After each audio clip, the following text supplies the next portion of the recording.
Perfect family Christmas, my daughter-in-law wrote under the photo. I stared at the screen for a long time before I realized something was wrong.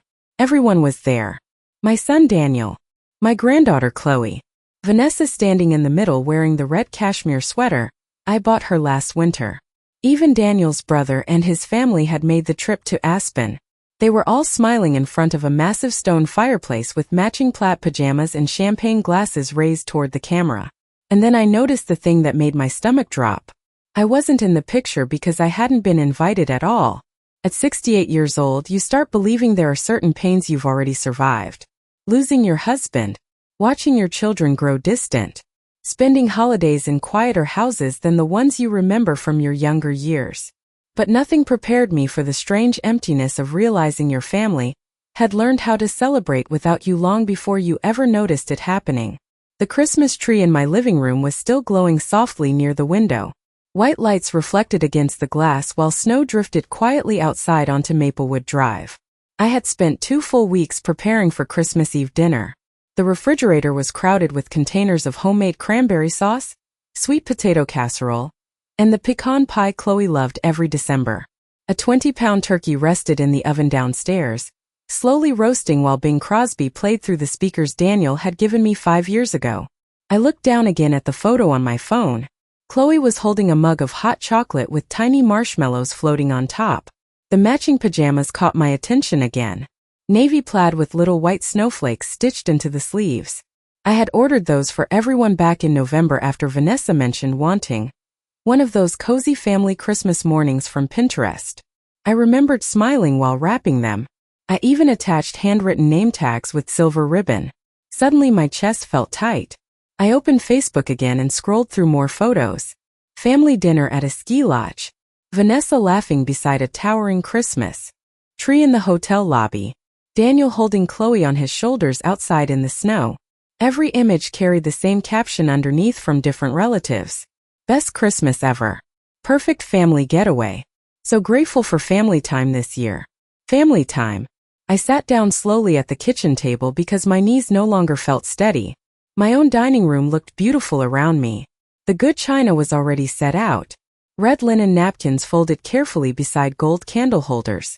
6 stockings hung above the fireplace exactly the way Richard and I used to arrange them every year before he passed.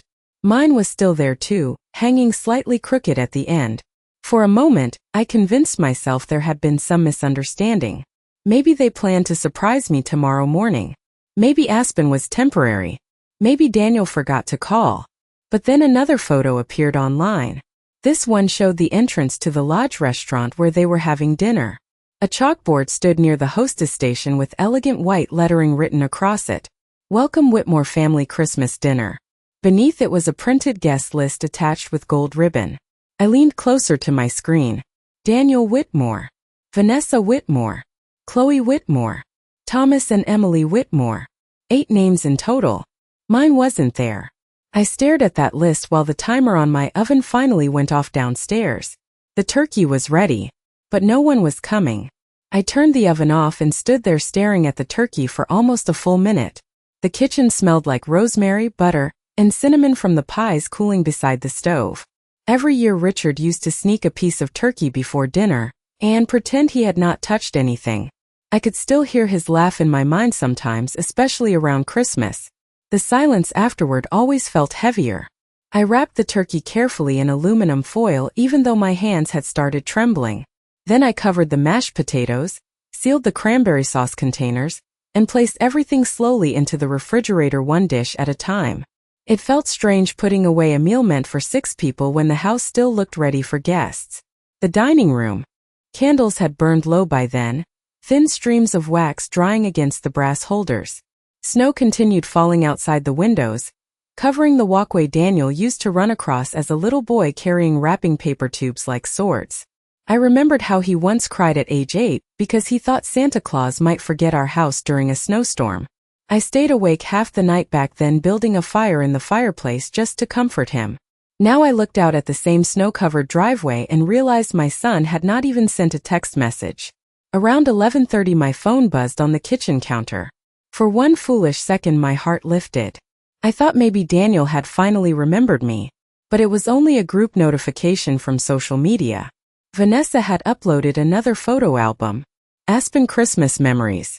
I should not have opened it. I knew that before my thumb touched the screen. But loneliness makes people do painful things to themselves sometimes. The first picture showed Chloe decorating gingerbread cookies beside Vanessa at a long wooden table inside the lodge. The second showed everyone gathered around a roaring fireplace drinking hot cider from personalized mugs. The third made my stomach tighten again. Daniel was standing near the Christmas tree hanging stockings across a stone mantel. I recognized those stockings immediately because I knitted every one of them myself over the past 15 years. Chloe still used the tiny red stocking I made when she was born. Vanessa once told me they looked cheap and old-fashioned. Yet there they were displayed front and center in her perfect holiday photos. I placed my phone face down on the counter and walked into the living room. The Christmas tree lights blinked softly against the dark walls. Presents still sat underneath waiting to be opened. Chloe's art set. Daniel's wool scarf. Vanessa's perfume gift box wrapped in silver paper. I sank slowly into Richard's old armchair beside the window and pulled the blanket over my lap. The house felt too warm and too cold at the same time. Somewhere after midnight I noticed something else that made the ache settle even deeper into my chest. My family had not forgotten me tonight. Forgetting is accidental. This had been planned. Sleep never really came that night. I drifted in and out of shallow dreams while the glow from the Christmas tree flickered across the living room walls. Around 3 in the morning, I finally gave up and made myself a cup of coffee. The house creaked softly in the winter wind. And for the first time in 40 years, Christmas Eve felt unfamiliar inside my own home. I sat at the kitchen table wearing Richard's old gray cardigan wrapped tightly around me while snow piled higher outside the windows. My phone rested face down beside the sugar bowl. I told myself I would not look at it again. By sunrise, the coffee had gone cold. I reheated it twice without taking more than a few sips. The tree lights were still on because I had forgotten to unplug them before bed. Tiny reflections danced across the framed family photographs lining the hallway. Daniel at age 10 holding his first baseball glove.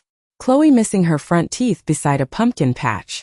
One picture stopped me longer than the others. It was from 7 years ago, the first Christmas after Vanessa married into the family. We were all standing together in matching sweaters laughing in front of this same fireplace. Vanessa's smile looked warm back then. Or maybe I simply wanted to believe it did. Looking back now, I started noticing little things I ignored at the time. The first Thanksgiving Vanessa hosted, she accidentally gave me the wrong dinner time. Everyone had already eaten when I arrived carrying my pecan pie. She apologized so sweetly that Daniel ended up comforting her instead of questioning why nobody called me. Then there was Chloe's 7th birthday party at the skating rink. Vanessa told me it was canceled because several children were sick. 2 days later I saw photos online of the entire party. Daniel looked uncomfortable when I asked him about it afterward. He claimed there had been a misunderstanding with the invitations. There was always a misunderstanding. Always a scheduling issue. Always some polite explanation that somehow left me sitting alone afterward wondering if I was becoming too sensitive in my old age. Around 8:30 that Christmas morning my phone finally rang. Daniel's name appeared on the screen. I stared at it for several seconds before answering. "Merry Christmas, Mom," he said quickly, almost distracted. In the background I heard dishes clattering and people laughing. "Merry Christmas," I replied softly. There was a short silence before he spoke again. "Sorry we could not make it this year. Vanessa planned this Aspen trip months ago and things got hectic." I looked down at the untouched presents beneath my tree. "I saw the photos," I said. Another pause followed. Long enough for truth to settle quietly between us. "Yeah," he finally answered. "Listen, Mom.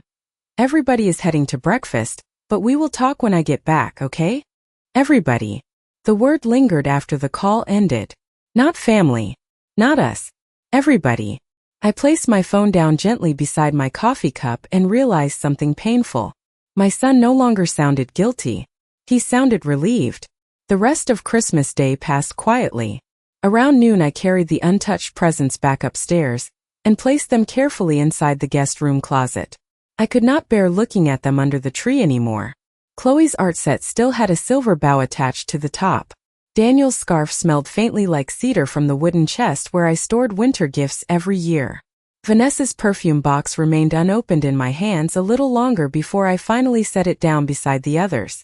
Outside, the neighborhood looked exactly the way Christmases used to feel when Richard was alive. Children dragged sleds across snow-covered lawns while distant church bells carried through the cold afternoon air. Across the street, the Henderson family gathered around their driveway taking photos in matching sweaters. Laughter floated through the frosted air whenever someone slipped in the snow. I closed the curtains after a while because it hurt too much to keep watching other families move naturally around each other. Late that evening I found myself opening old photo albums I had not touched in years. I sat on the floor beside the fireplace turning pages slowly while the fire crackled low beside me. There was Daniel at 16 helping Richard hang Christmas lights along the roof. Another picture showed Chloe asleep on my lap beside the tree when she was 3 years old, her tiny hand curled around my necklace. Then I came across a photo that made me stop completely. It had been taken during Vanessa's first Christmas with our family. She stood in my kitchen smiling politely while holding a tray of sugar cookies. I remembered how hard I tried to make her feel welcome back then. I gave her my grandmother's crystal serving bowl that year because she once admired it during Thanksgiving dinner. Richard warned me afterward that I gave too much of myself away too quickly. Some people appreciate warmth, he told me one night while we cleaned dishes together. Others only notice how useful you are. At the time I thought he was being overly cautious. Richard always noticed things before I did. Over the years Vanessa never raised her voice at me. She never insulted me directly. In many ways that made everything harder to explain. Instead she mastered smaller things. Quiet things.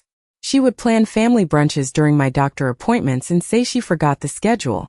She slowly stopped including me in group text conversations because she claimed I did not like too many notifications. One year she convinced Daniel to spend Christmas morning privately with Chloe first before visiting me later. Later became evening. Evening eventually became never. Each change arrived softly enough that I kept adjusting around it like furniture being pushed inch by inch across a room. Somewhere along the way I stopped noticing how far away my own family had moved from me emotionally. Around 9 o'clock that night my phone buzzed again. This time it was not Daniel. It was Chloe. A short voice message appeared on my screen. I smiled immediately hearing her name. But the smile faded before the message even finished playing. Chloe sounded upset and whispered quickly like she was hiding in another room. "Grandma, I am sorry you could not come. I wanted you here. Mom said it was better this way because you make Christmas feel sad since Grandpa died." The message ended there. I stared at the screen, while the fire beside me burned lower and lower. I replayed Chloe's voice message at least 6 times that night. Each time her small whisper sounded more nervous, more apologetic. By the last replay I realized she had probably recorded it hiding in a bathroom or hallway somewhere inside that lodge while the rest of the family celebrated downstairs without me. I did not cry. Oddly enough, the tears had already passed. What remained was something quieter. A cold kind of clarity settling slowly into place. I stood up and added another log to the fireplace before walking into Richard's old study at the end of the hallway. The room still smelled faintly of leather and cedarwood even after 4 years without him. Most of his books remained exactly where he left them. His reading glasses still rested beside the desk lamp near the window. I had never fully changed the room because part of me always felt like he might walk back in someday asking where I moved everything. I sat down carefully in his chair and opened the bottom drawer of the desk where we kept important documents. Insurance papers, tax records, property files, trust agreements. Richard handled most financial matters during our marriage, but before he passed, he made sure I understood where everything was located. "One day you will need to stop apologizing for what belongs to you," he told me during his final winter. At the time I thought grief was making him overly serious. Now his words echoed differently in my mind. I pulled out the file marked Aspen property. The lodge photographs from earlier that evening flashed back into my thoughts immediately. Daniel and Vanessa standing in front of that massive fireplace smiling like they owned the world. Slowly, I opened the folder and reviewed the paperwork inside. Richard had purchased the Aspen vacation property nearly 12 years earlier through one of his business partnerships. After his death, ownership transferred directly into my name through the family trust. I stared down at the documents for several long seconds. Vanessa did not know that. Daniel probably did not either. Richard once told me he intentionally structured certain assets separately because he worried Daniel trusted people too easily. At the time, I defended my son fiercely. I remember telling Richard that Daniel had a good heart and would never allow anyone to divide the family. Looking back now, I realized Richard had seen the fractures long before I did. My fingers rested against the edge of the paperwork while the fire crackled softly behind me. Suddenly, dozens of small moments from the past few years rearranged themselves in my memory. Vanessa encouraging Daniel to host holidays elsewhere. Vanessa insisting the Aspen Lodge felt more modern than my home. Vanessa volunteering to organize every family gathering herself. It was never about Christmas decorations or travel preferences. She had been slowly relocating the center of the family away from me piece by piece. And somehow I kept helping her do it. Around midnight my phone buzzed again. This time it was a text message from Vanessa herself. "Hope you had a peaceful holiday, Margaret. Aspen has been magical. We should plan something together soon." I read the message twice before setting the phone down beside Richard's papers. For the first time in years I stopped feeling confused. Vanessa had finally made one mistake. She thought I was powerless. The morning after Christmas arrived pale and quiet. Snow still covered the neighborhood in thick white layers that sparkled beneath the weak winter sun. I woke earlier than usual and made breakfast for one. Toast, eggs, black coffee. The simple routine steadied me in a way nothing else had during the past 2 days. For the first time since seeing those photographs, I no longer felt shocked. Hurt, yes. But beneath the hurt something stronger had started taking shape. After breakfast I dressed carefully in a navy wool coat Richard bought me years ago during a trip to Vermont. He always said dark blue made me look composed even when life was not. I drove downtown through streets lined with leftover Christmas decorations and half-empty parking lots, until I reached Bennett and Associates near Maple Avenue. Harold Bennett had been Richard's attorney for more than 30 years. He handled our estate planning, property records, and family trust. Long before Daniel was even married. The receptionist smiled softly when she recognized me and offered coffee while I waited. A few minutes later Harold stepped into the lobby holding a folder beneath his arm. His silver hair had grown thinner over the years, but his expression remained exactly the same. Calm, observant. "Margaret," he said warmly, guiding me toward his office. "I had a feeling I might see you after the holidays." Something in the way he said it made me pause. Once we sat down, Harold folded his hands carefully across the desk. "Richard worried about this situation for a long time," he admitted quietly. I looked up sharply. "You knew?" Harold nodded slowly. "Not specifics. But Richard noticed changes after Vanessa entered the family. He adjusted certain protections inside the trust because he believed you would eventually be isolated emotionally." The word isolated settled heavily between us. Harold opened the folder and turned several pages toward me. Property deeds, financial structures, beneficiary arrangements. The Aspen Lodge sat entirely under my ownership through the trust, along with several investment accounts Daniel apparently believed belonged jointly to the family. "Richard instructed me not to interfere unless you came here yourself," Harold explained. "He said you needed to recognize your own position before anyone else could respect it." I stared down at the paperwork while memories replayed quietly in my mind. Vanessa speaking confidently about renovations at Aspen. Daniel discussing future holiday plans there, as though the property naturally belonged to them now. Neither of them ever bothered asking how ownership actually worked. They simply assumed I would continue standing quietly in the background forever. Harold slid one final envelope across the desk toward me. "Richard also left this letter for you." My fingers trembled slightly opening it. The handwriting inside was unmistakably his. Strong and careful even during his final illness. "Margaret, if you are reading this, then someone has finally mistaken your kindness for weakness. Do not let them. Family should never require you to disappear in order to belong." I read the sentence twice before folding the paper carefully back into the envelope. Harold watched me silently for a moment before asking one simple question. "What would you like to do now?" I looked out the office window toward the snowy streets below. For the first time in years I already knew the answer. 3 days later, The Whitmore family Christmas brunch was still happening exactly as planned at the Aspen Lodge.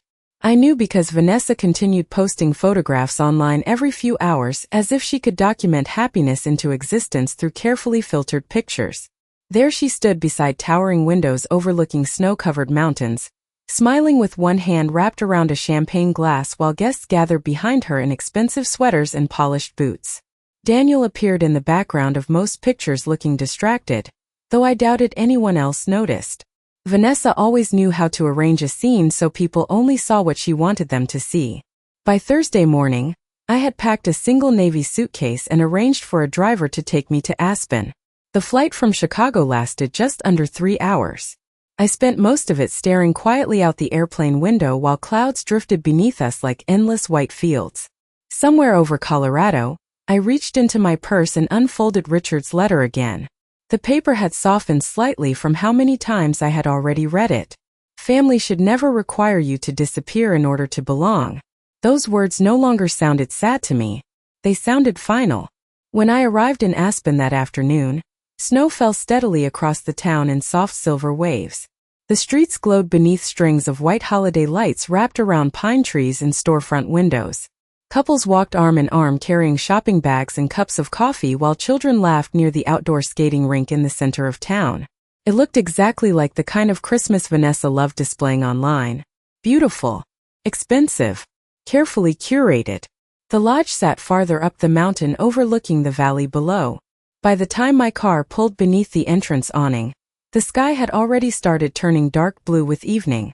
Through the massive front windows I could see movement inside. Guests mingling, waiters carrying trays, a towering Christmas tree sparkling beneath crystal chandeliers. I stepped out slowly onto the snow-covered pavement, adjusting my gloves against the cold air. The young valet smiled politely as he reached for my suitcase. "Checking in for the holiday brunch, ma'am?" he asked. "Something like that," I answered softly. Inside the lobby, warmth wrapped around me immediately along with the scent of cedarwood and cinnamon candles. I removed my gloves slowly while distant piano music drifted from the dining hall. Near the entrance stood another decorative chalkboard written in elegant gold lettering. "Welcome Whitmore Family Holiday Weekend." Beneath it sat a printed schedule of events Vanessa had apparently organized herself. Cocktail hour, brunch service, family photos at sunset. I stared at the board for a moment before walking calmly toward the private dining room. As I approached, I heard Chloe laughing somewhere inside, followed by the sound of glasses clinking together. Then Vanessa's voice rose above the others, smooth and confident. "I think this has been our best Christmas yet." Several guests murmured in agreement. I stepped into the doorway quietly. At first nobody noticed me. Daniel stood near the fireplace speaking with his brother, while Vanessa adjusted floral centerpieces along the main table wearing a cream-colored sweater dress that probably cost more than my first car. Then Chloe looked up. Her eyes widened instantly. "Grandma," she whispered. The room fell silent almost immediately afterward. Vanessa turned slowly toward the doorway, and for the first time since she entered my family, her perfect expression cracked. No one moved for several long seconds after Chloe spoke.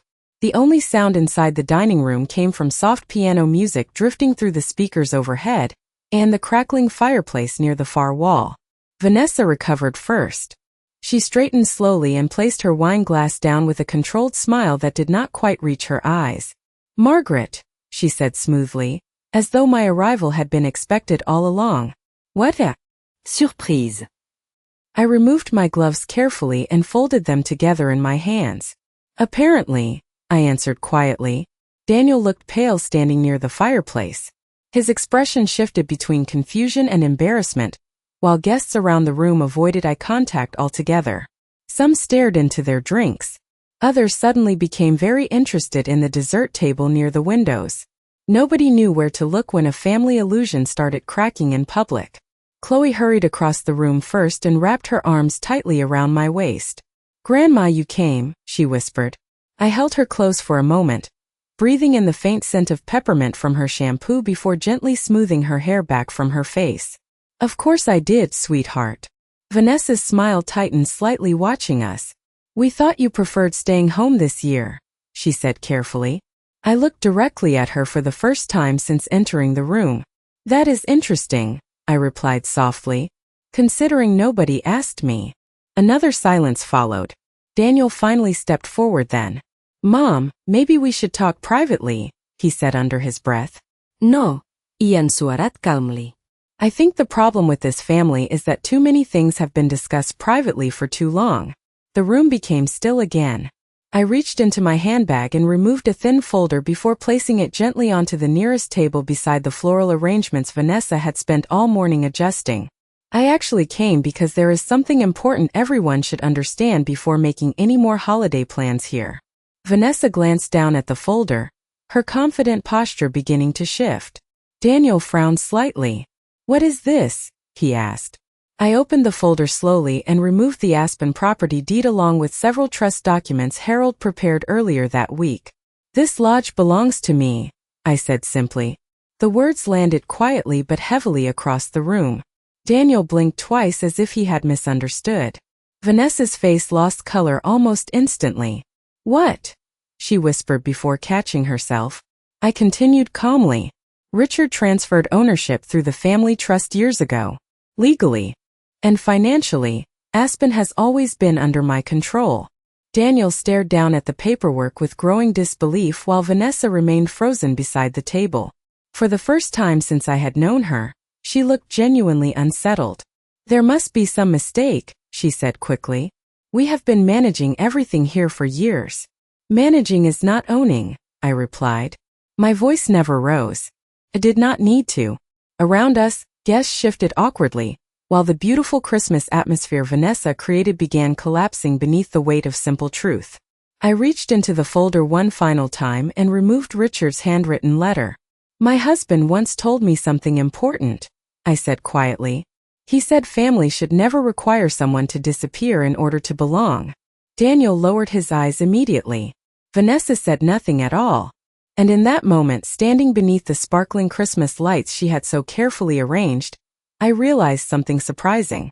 I was no longer the person being excluded from the family. She was.